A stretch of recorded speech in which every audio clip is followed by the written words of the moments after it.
Hello everybody. Magluto na naman tayo. Ito. Yung aking menu for the healthy life. Yung ating, kailangan natin laging magulay. Kasi yung mga pagkain yun talagang maraming hindi mo alam kung ano nang safe na pagkain ang kakain natin ngayon. Marami nang hinahalo sa ito nga, hindi ko nga alam kung ano nito, kung healthy pa ba ito. Ayan. Dapat tayong mga gulay-gulay ngayon ng pagkain. Ano yung mga lechon na yan. Hindi naman nakakatulong sa health yan. Ang ganda na yan pang display. Pero yung benepisyo sa pag-loob ng katawan, hindi yan maganda.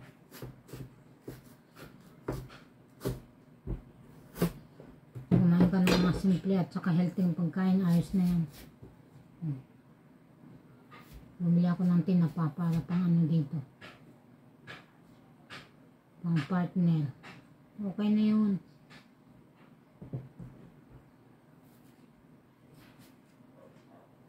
Ayan si Kulit. Hindi ko binili ng chicken at kaka-chicken lang niya kahapon. Grabe, lilipad na tong batang to. Ayan, ito naman ang ating naparadis kita ng ulam. Isang araw, nung silang naman na ako. Nakaraan pala. Tapos munggo. Ayan, ito naman. Kaya paulit-ulit man lang ang ulam natin.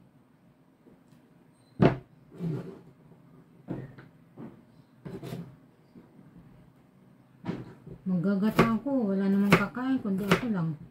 Mabuti pa itong ganito, ginisang ampalaya at mga nagsisikain.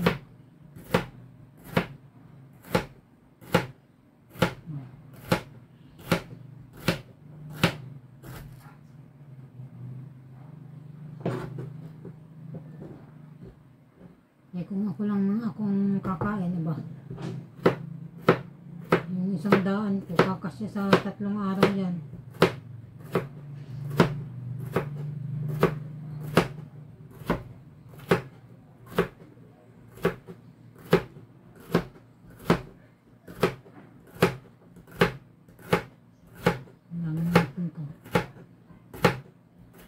Ang hirap maghanap ng ulam ngayon.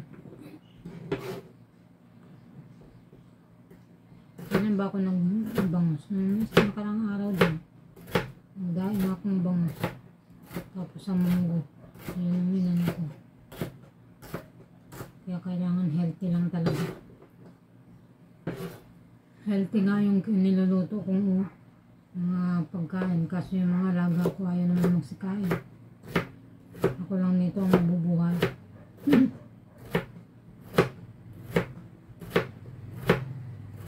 Siguro kahit ewan. Hindi ko alam kung paano nabubuhay ang batang yan. Ayaw kumain ng gulay. Titikman lang naman saglit. Ayaw na. Pero at least kung may sabaw, may sinigang, nandun na yung katas niya. Kasi mayaman sa fiber sana pagka pag kumain sana siya ng gulay. Kasi itong yun, pang tunaw yung gulay ng mga kinakain. Maganda ang daloy ng pagka laging gulay. Normal yung pag-oops.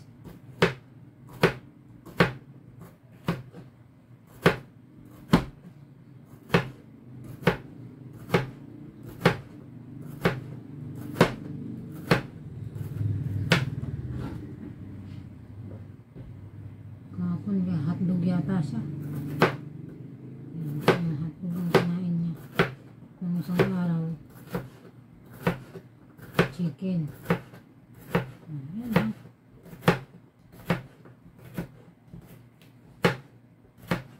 Nabili ako ng baboy, ang kaso Ang dinatnan kung ano.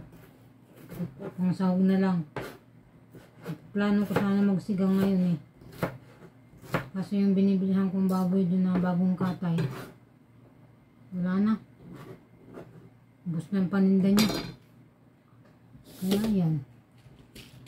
Punta naman tayo dito sa ano. Gasan ko lang sa aking kamatis.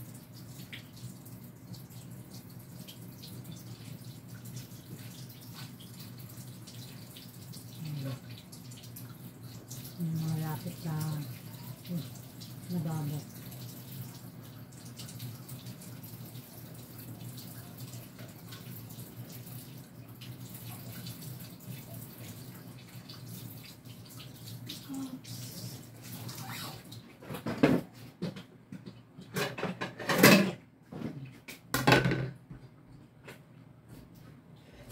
Parang matigas.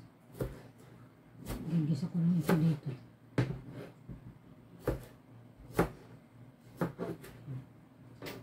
Tama na yan, kunting kamatis. Diba?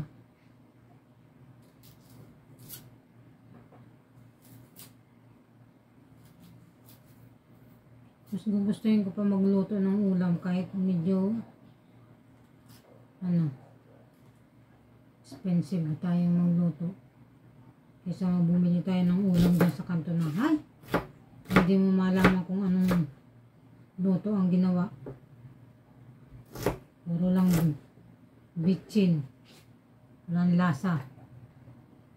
Hindi pa ako nabubusog. Papipiliin mo ako, bibili ako ng lutong ulam at saka mag-itlog. Magprito ng itlog. Pipiliin ko yung pritong itlog. Kaysa sa biniling ulam dyan sa hindi naman marunong magsiluto. Hindi masarap. Bukod sa hindi masarap, walang lasa.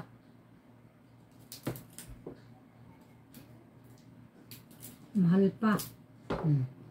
Dito, magluto ka ng gulay kahit medyo pricey.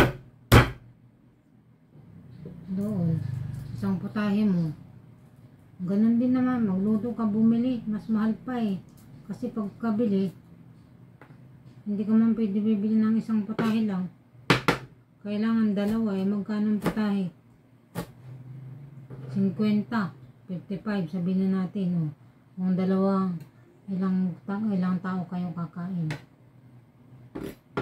Hindi kakasya yung isang putahe lang, diba? Ayan. Ito na ang aking ulam. Kukunin ko yung aking baboy.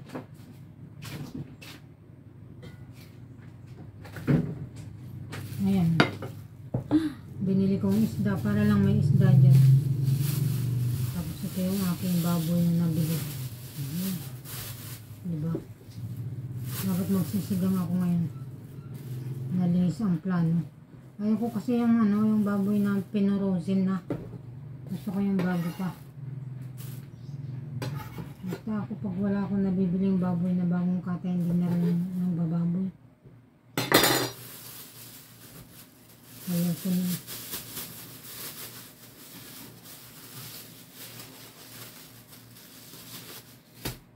Punta tayo dito sa ito, ilalagay ko dito. Diba? Nice na. Bye bye boss.